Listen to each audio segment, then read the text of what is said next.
계속 날씨가 많이 무덥습니다.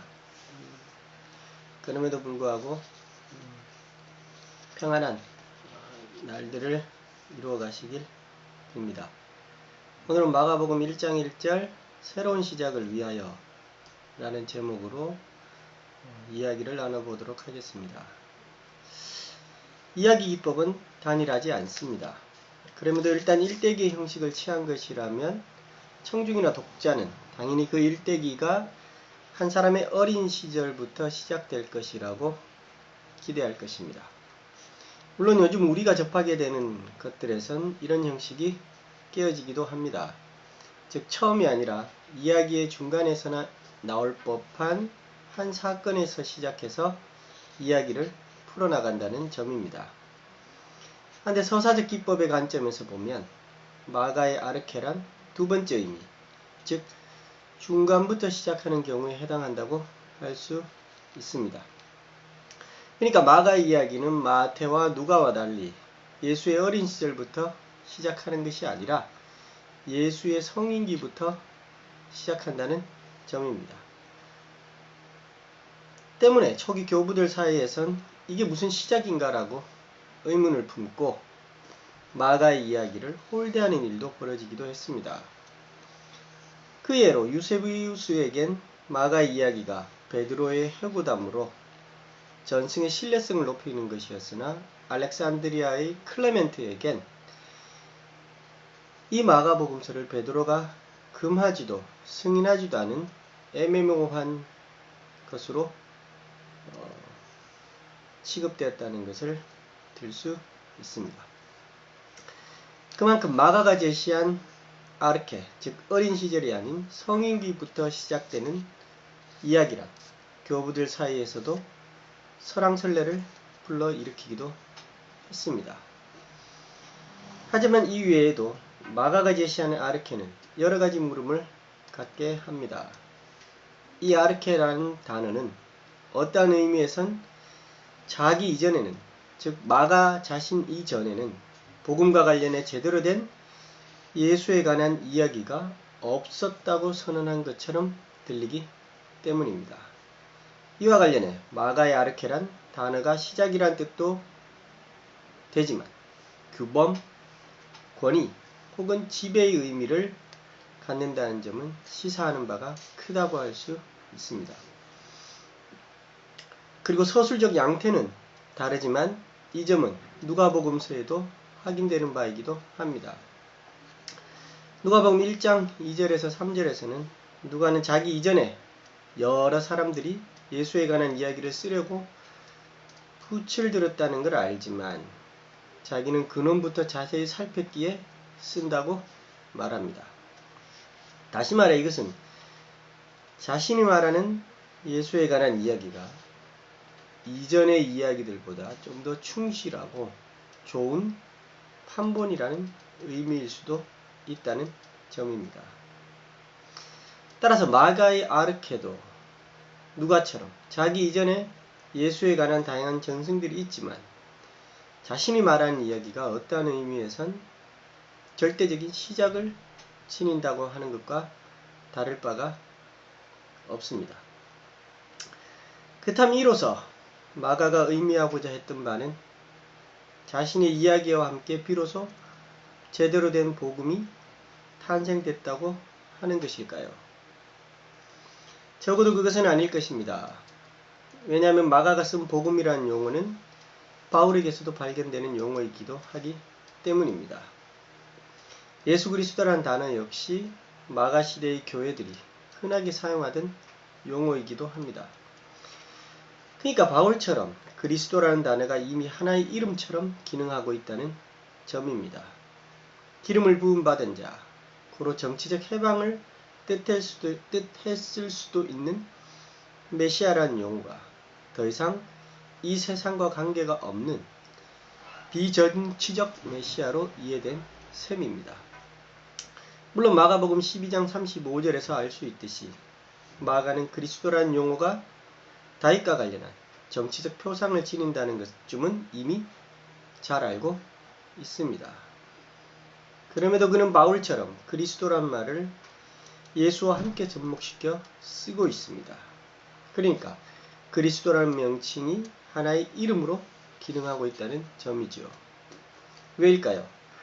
그것은 마가복음 13장에서 알 수 있듯 마가 당시 유대 전쟁과 관련해 정치적 메시아 상들이 행행했기 때문입니다.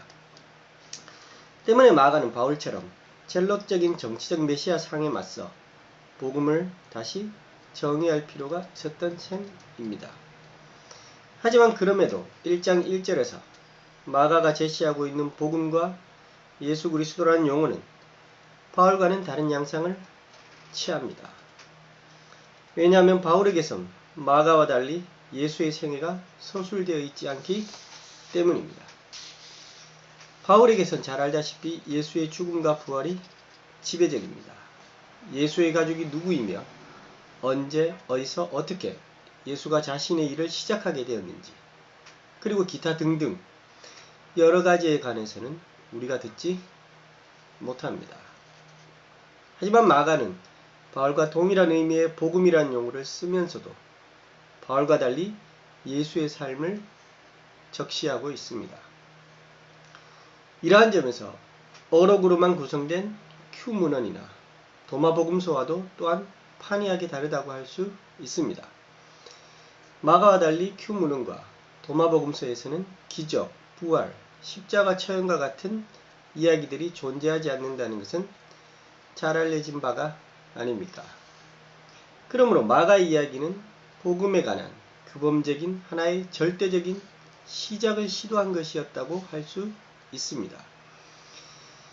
죽음과 부활의 메시지를 넘어 그리고 말만으로 구성된 어록을 넘어 역사라 할 수 있는 어떤 인물의 행적을 보여준 하나의 큰 시도를 말입니다. 마가의 아르케가 이러하기에 바울과 큐문헌이나 도마복음서뿐만 아니라 다른 전승들과도 충돌을 빚기도 합니다. 사실 1장 1절에선 이러한 점을 추측하기란 불가능합니다. 하지만 완전히 불가능한 것만은 아닙니다. 왜냐하면 앞서 지적했듯이 마가는 바울이 말한 복음이란 용어를 쓰고 있기 때문입니다. 바울이 누구입니까? 갈라디아서를 통해 우리는 바울이 베드로를 비롯한 유대 기독교인들과 갈등을 빚는 것을 알 수 있습니다. 한마디로 바울의 복음이란 유대적인 표식들, 즉 할례나 유대적인 절규와는 관계가 없는 복음이었던 것입니다. 그런데 이러한 의미를 지닌 복음이라는 용어를 마가가 쓰고 있다면 그의 이야기는 이미 특정한 전승, 즉 유대적인 표식을 지닌 전통들과 갈등을 빚는 이야기라고 추론하는 게 마땅한 일일 것입니다. 그렇습니다. 마가 이야기에서 우리는 유대 기독교의 수장이었고 율법을 엄격하게 지킨 주의 형제 야고보가 비판을 받고 있음을 알 수 있습니다. 야고보뿐입니까? 예수의 가족들도 비판의 대상이 되고 있습니다. 마태와 누가에선 예수가 백성을 구원할 자임을 들은 예수의 어머니마저도 비판의 대상이 되고 있는 것이죠. 그래서 마가는 이렇게 선언합니다. 누구든지 하나님의 뜻대로 행하는 자가 내 형제요, 자매요, 어머니라고 말입니다. 더구나 베드로를 위시한 12은 어떻습니까? 마찬가지입니다. 이들은 이야기 곳곳에서 예수의 죽음과 부활을 암시하는 빵의 의미를 제대로 깨닫지 못합니다. 심지어 베드로는 고린도전서에서 주의 현현을 보았다고 서술되어 있지만 마가 이야기에선 부활을 경험하지 못합니다. 이처럼 예수의 가족뿐만 아니라 예수와 함께했던 1세대 지도자들 또 심한 비판에 처해집니다. 대체 어떻게 된 일일까요?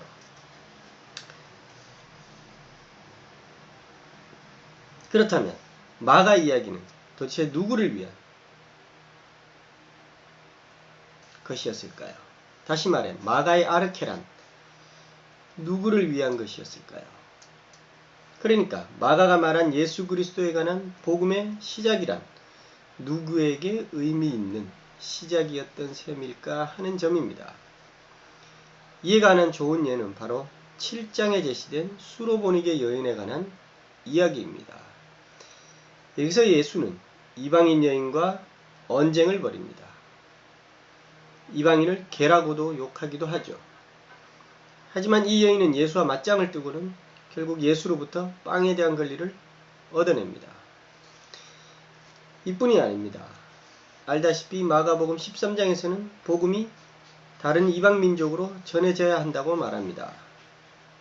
또한 예수의 장례를 미리 준비하는 의미에서 300데나리온의 향유를 부은 여인에 관한 14장의 이야기에서 예수는 복음이 전해질 때마다 이 여인에 관한 이야기를 전하라고 말합니다. 이처럼 예수의 몸으로 상징되는 빵과 그 몸의 죽음을 예비한 한 여인의 의례는 마가가 말하는 복음이란 바로 이방인을 위한 것임을 말해줍니다.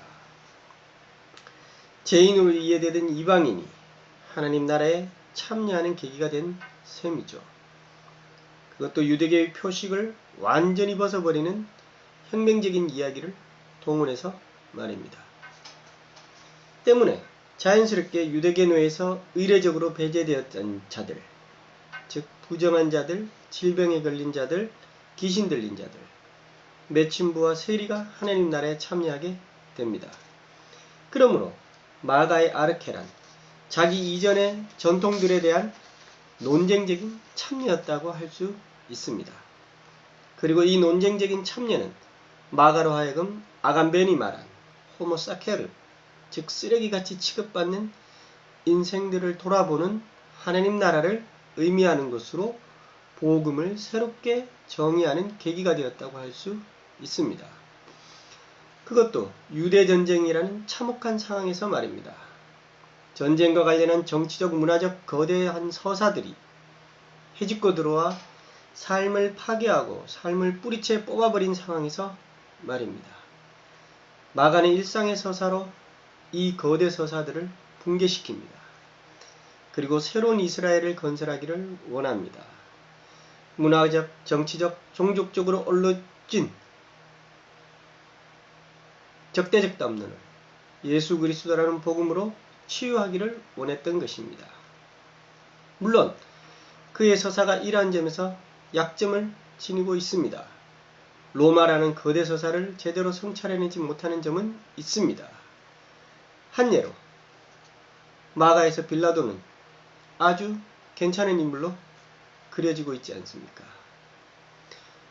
이런 점에서 그는 로마라는 제국의 힘을 인정하고 있는 셈입니다. 하지만 이것도 전쟁이라는 상황을 고려해야 할 것입니다. 그러니까 로마 제국이 전쟁으로 모든 것을 휩쓸어버린 상황에서 남은 대안은 무엇인가라는 점을 치열하게 고민한 생존의 담론이었다고 말입니다. 이 전쟁에서, 이 전쟁으로 인해, 그리고 이 전쟁을 통해 배제되었던 자들을 돌아보는 것이 마가에게는 하나의 복음이었을 것입니다. 그렇다면 이러한 마가의 아르케는 우리에게 어떤 의미를 지니고 있습니까? 6.25 전쟁이라는 큰 전쟁으로 인해 우리는 빨갱이라는 거대 서사를 갖게 되지 않았습니까? 그리고 이 서사에 맞게 한국 교회들도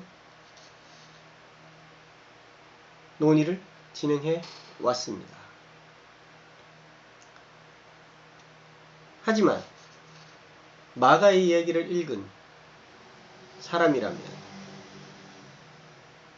이러한 담론들에 대해서 저항을 할 수 있는 사람이어야 할 것입니다. 복음이란 거대 서사에 종속되는 것이 아니라 거대 서사를 성찰해내고 거대 서사가 보지 못하는 점을 읽어내어 사람들을 위로하고 하나님 나라에 참여시키는 일일 것입니다. 하지만 오늘날 교회는 어떻습니까? 전혀 그렇지가 못한 형편입니다. 오히려 지탄을 받고 있는 상황이까지 하지 않습니까? 이러한 점에서 우리는 마가처럼 하나의 새로운 시작을 시도해야 할 것입니다.